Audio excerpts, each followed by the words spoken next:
Activité 17. Mais alors, il y a une grande différence entre le modèle assez strict, assez sévère que la grand-mère a connu lorsqu'elle était elle-même adolescente, ou plus tard lorsqu'elle est entrée dans le monde adulte, et puis le modèle beaucoup plus libéral d'aujourd'hui. Mai 68 est passé par là ? Oui, tout à fait. Les personnes qui sont grand-mères aujourd'hui ont reçu une éducation liée à des valeurs qui ont volé en éclats avec le mouvement d'émancipation des années 70.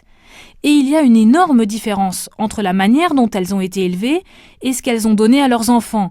Une éducation plus ouverte, plus respectueuse de leur personnalité, moins contraignante.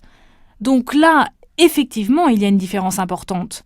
Mais en revanche, il y a une certaine continuité entre leur façon d'être enfant et celle qu'elles ont d'être grand-mère. Nous le savons bien, la relation aux enfants a considérablement évolué en 40 ans. Et les parents mobilisent beaucoup d'énergie autour de l'épanouissement de leurs chers petits, hésitant parfois à leur mettre des limites, de peur de les traumatiser. Étrangement, on peut se demander si ce ne sont pas les grands-parents, parce qu'ils ont encore en eux le cadre socialisant de leurs premières années, qui se chargent de donner une certaine structure à leurs petits-enfants, tandis que les parents, en raison peut-être aussi d'un mode de vie plus stressant, ont un peu démissionné.